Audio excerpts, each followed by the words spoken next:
everyone, and welcome to another episode of The Gungeon in the Gungeon. I'd like to thank everyone again for the likes, subscribes, and comments. If you can continue to do that, that would be great. And also, if you do subscribe or you do view my channel or you do like it, please put it in the comments below, because it actually does help my channel a lot, and that would be wonderful because it can make me grow more on my channel. So please put it in the comments below.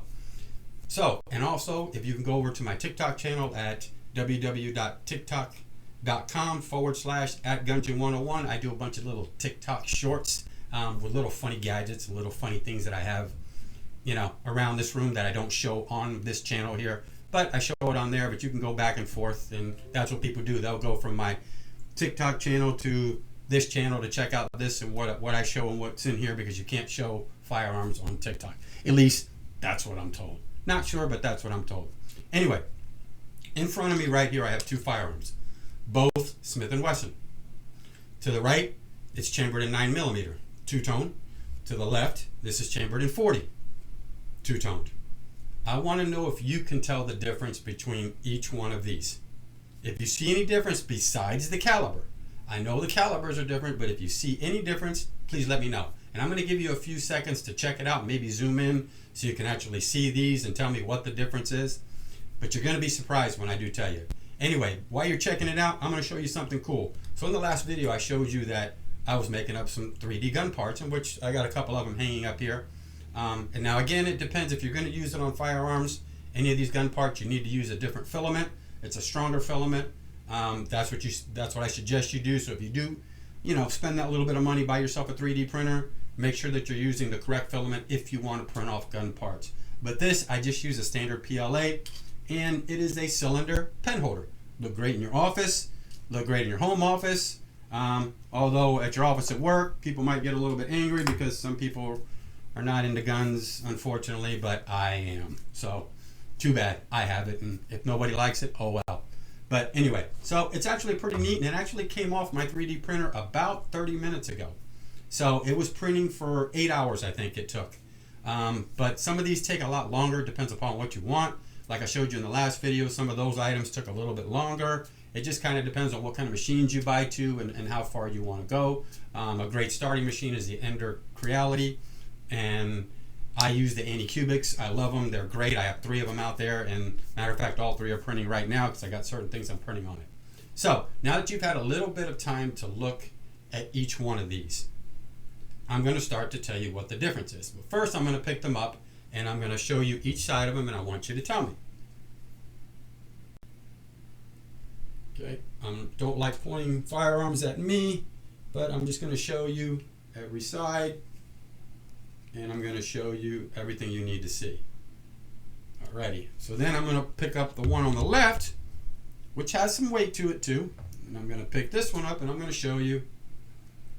Like I said, I don't like to point things. I'm going to show you the side.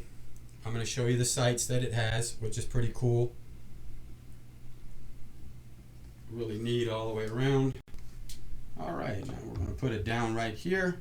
Okay, so now in the comments, I want you to put what the difference was.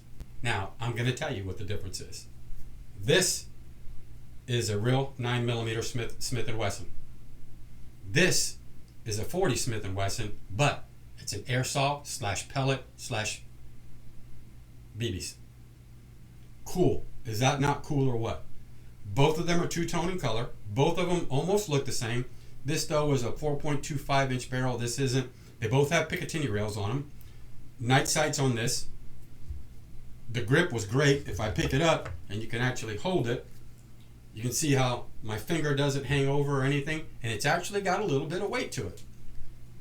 Well, I want to tell you, I got this the other day from my wholesaler. I do have an FFL, so I buy a lot of my stuff through my wholesaler. My wholesaler is Davidson's Firearms. There's plenty out there. You can check Lipsy's, R&R. Palmetto State Armory is a great one. And then now there's a couple of other ones that have just come out that are actually really good, that sell firearms, ammo, any kind of gear you need, any kind of furniture that you want to put on any of it, sells that. So I want to tell you a little bit about this. This I'm getting into because they make this in so many different calibers. They make them in 9mm. It's like a 9mm caliber looking one. They make some a little bit more. I can't really say caliber because they're not. They go by .177, all this other stuff. But they almost make them look like the real gun. They have one that looks like a Walter PPQ. I saw one that looks like a Colt. I've seen some that look like Uzis. It just kind of depends on what you want. A lot of them, some of them are made by Umerix. I guess is the actual real manufacturer. They just, I guess for some reason got Smith & Wesson to be able to do this. And I'm going to show you now the package of this. And you're going to see that it's exact. This is what it came in last week. And you see how it says M&P on it. And it says Smith & Wesson. And if you're looking back for your directions are Smith & Wesson. As you can see that. So there are so many things that you can do with this. I didn't realize how much you can do with it, so I'm starting to dive into it a little bit and see. I'm going to buy a few more different kinds of these and see how they all work. But I'm surprised at the FPS that was actually on this. It's actually 410 FPS. Yeah, you can't shoot way far away, but if somebody's close to you and maybe you need something in a self-defense, and for some odd known reason you've been in trouble by the police department, the law, and you can't carry a regular firearm, or you can't have a firearm on you, and this is what you got to resolve to, well, this can actually do a lot of damage. It literally can. I used to be a fireman, paramedic, and a nurse a long time ago, and we had a lot of kids come in the ER because they were getting shot, either by accident or on purpose, however knows. We had some kids that got shot in the eye, some got shot in the head. We've had to dig some of them out of people's legs. So these can be dangerous, and the FPS on these does go up, because I've seen it so far as high as 650, or I've heard, I haven't seen it yet, and don't quote me on it, but I've heard they go up even a little higher than that. And the projectiles actually project pretty well, because I've used a target at I think 15 and 20 with this right after I got it, and it did pretty well, and the grouping was actually pretty well on this. And there's so many different things as well as this that you can actually 3D print too, and that's why I'm going to be printing here shortly, and I'll show it to you in a video. I'm going to try to print a suppressor for this. They actually make a lot of Airsoft's different suppressors, and I'm going to try to print one on this. There's so many options that you can have, just like you can have with these two on these 3D printers. You can print real things for your regular rifles or pistols or whatever. You'd be surprised. Take a look at it. Some of the sites that I use, there's Thingiverse out there, it's called. Some of the site, another site is there's Bamboo Labs has a site for them. There's something called Pinter or something has another one. There's just so many different 3D sites that can actually print 3D parts for your firearms, or everyday household parts if you need it. We have an Airsoft, an airbrush gun. I actually painted a trigger for the airbrush gun for my wife, so that way it's more comfortable, so she can actually spray. Actually, I didn't print it, she did it because that's what she wanted. But you can print so many different household items or whatever have you, and you'd be surprised at how many firearms things that you can print for your guns, whether it's a Picatinny rail, whether it's a scope mount, whatever, like I was telling you in the previous video that I did on 3D printing. But it's endless what you can actually do. But getting back to this Airsoft stuff, I think it's all cool. I really do. But if you have any kids watching this video with you right now, please make sure that they learn the safety about these first, or even you or anybody else. You still can cause damage with these, like I had said before. And if by some means you're going to a park and you're going to take this somewhere or something like that, please make sure you have some sort of marking on it, because if you happen to unfortunately get pulled over by a police officer, let them know that this is in here, because if not, look at the way it looks. They might mistake it for something like this, and then things could happen, and you don't want to escalate anything like that. So a little disclaimer there, just please use safety as you would use with this one. Use the same kind of safety with this one, because they are dangerous and they can hurt you. And the only reason I'm doing this video about these Airsoft is because on how advanced they're actually getting. And they're just, I've been exploring it here for the past week now and checking into different things on them, and they are getting very advanced in these. Don't know why yet, not sure why, but they're becoming actually pretty popular. And one of the stores I go to locally, I was gonna buy one, and I went back to go get it, and they were all gone. So, and like I said, they're available at any of your big chain sports stores, Academy Sports, Bass Pro Shops, places like that.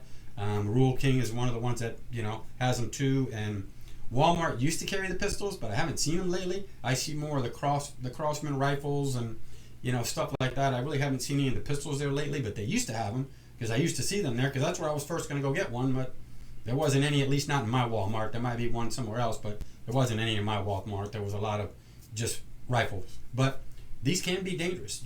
I know somebody that actually had one of these and actually mounted a scope to it. And you talk about good varmint control. If you want something that's not too loud and is good for varmint control, can't go wrong with an Airsoft, a pellet pistol, that stuff. You can't go wrong at all. So even with self-defense, if it's your worst case and you can't get one of these, then get yourself something like this. And they do come smaller. They do come in different materials, like they come in polymer, or you can get them in all metal. It just kind of depends which one you choose. So there's so many of them out there. You got to look at them. I know Amazon actually sells some too, but I think I paid, and they're not expensive. This one I think I paid, it was by the time it was the tax and everything, $40 for it, and that was it. So really, $40 compared to that, a huge difference if that's all you can. Even though